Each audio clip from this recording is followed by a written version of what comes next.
ಅವಧಿ 1 ಶುಭಾಶಯ ವಿನಿಮಯ ಮತ್ತು ಮಾತುಕತೆ. ಮಕ್ಕಳು 3 ಬಾರಿ ಚಪ್ಪಾಳೆ ತಟ್ಟುವ ಮೂಲಕ ತರಗತಿಯನ್ನು ಪ್ರವೇಶಿಸಬೇಕು.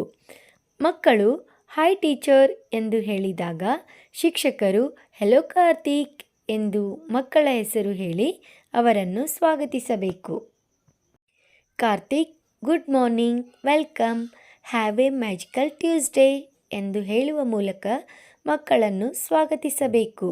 ಮಕ್ಕಳು thank you, same to you ಎಂದು ಉತ್ತರಿಸಬೇಕು. ಹಾಗೆಯೇ ಫಿಸ್ಟ್ ಬಂಪ್ ನೀಡಲು ಹೇಳಬೇಕು. ಮಕ್ಕಳನ್ನು ವೃತ್ತಾಕಾರದಲ್ಲಿ ನಿಲ್ಲಿಸಿ 2 ಬಾರಿ ಚಪ್ಪಾಳೆ ತಟ್ಟಿ ಒಮ್ಮೆ ಜಿಗಿಯಬೇಕು. Clap twice, jump once. 2 ಬಾರಿ ಕುಪ್ಪಳಿಸಿ ಕೈಗಳನ್ನು ಬೀಸಿ. Hop twice, wave your hands. ಈ ಚಟುವಟಿಕೆಯನ್ನು ಮಾಡಿಸಬೇಕು.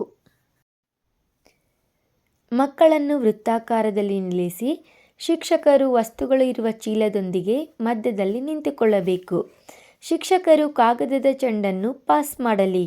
ಶಿಕ್ಷಕರು ಸ್ಟಾಪ್ ಎಂದು ಹೇಳಿದಾಗ ಯಾರ ಕೈಯಲ್ಲಿ ಚೆಂಡು ಇರುವುದೋ ಅವರು ಬಂದು ಚೀಲದಿಂದ ಒಂದು ವಸ್ತುವನ್ನು ಆರಿಸಿ ಅದು ಏನು ಎಂದು ಮುಟ್ಟಿ ಹೇಳಬೇಕು.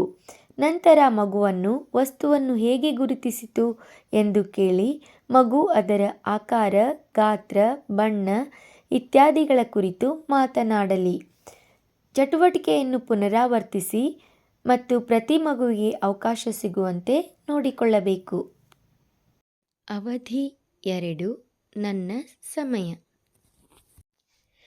ಮಕ್ಕಳು ತಾವು ನಿರ್ವಹಿಸಲಿಚ್ಛಿಸಿದ ಕಲಿಕಾ ಮೂಲೆಗಳಿಗೆ ಸಾಗಿ ಚಟುವಟಿಕೆಗಳನ್ನು ನಿರ್ವಹಿಸುವುದು.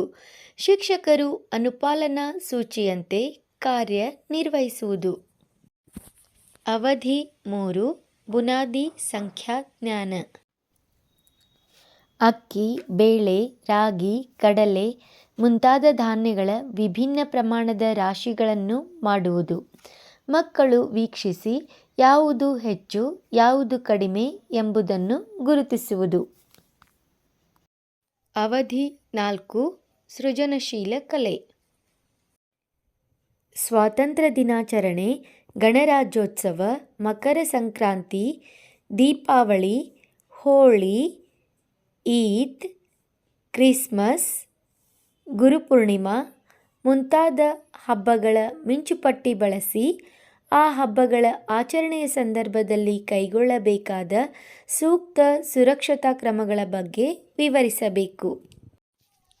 ಅವಧಿ 5 ಬುನಾದಿ ಅಕ್ಷರ ಜ್ಞಾನ. ಪ್ರಾಣಿ, ಪಕ್ಷಿ, ವಾಹನಗಳು ಇತ್ಯಾದಿಗಳ ಆಟಿಕೆ ಅಥವಾ ಚಿತ್ರಗಳನ್ನು ಚೀಲದಲ್ಲಿರಿಸಿ ಮಕ್ಕಳನ್ನು ಒಬ್ಬೊಬ್ಬರನ್ನಾಗಿ ಕರೆದು ಚೀಲದಿಂದ ಯಾವುದಾದರೂ ಒಂದು ಚಿತ್ರ ಅಥವಾ ಆಟಿಕೆಯನ್ನು ತೆಗೆದುಕೊಂಡು ಅದರ ಆಕಾರ, ಬಣ್ಣ, ಉಪಯೋಗ, ಲಕ್ಷಣಗಳ ಬಗ್ಗೆ ಮಾತನಾಡಲು ತಿಳಿಸುವುದು. ಒಂದು ಖಾಲಿ ಪೆಟ್ಟಿಗೆಯಲ್ಲಿ ಮುದ್ರಿತ ಬರಹಗಳನ್ನೊಳಗೊಂಡ ವಿವಿಧ ವಸ್ತುಗಳನ್ನು ಅಥವಾ ಆ ವಸ್ತುಗಳ ಕವರ್ಗಳನ್ನು ಇಡುವುದು. ಮಕ್ಕಳು ಅವುಗಳನ್ನು ಹೊರತೆಗೆದು ಅವುಗಳನ್ನು ಗುರುತಿಸುವುದು ಮತ್ತು ಓದುವುದು. ಒಂದು ವಿಷಯವನ್ನು ನೀಡಿ ಆ ವಿಷಯಕ್ಕೆ ಸಂಬಂಧಿಸಿದಂತೆ ತಮ್ಮ ಅನುಭವಗಳನ್ನು ಕಥೆಯ ಮೂಲಕ ಹಂಚಿಕೊಳ್ಳಲು ತಿಳಿಸುವುದು.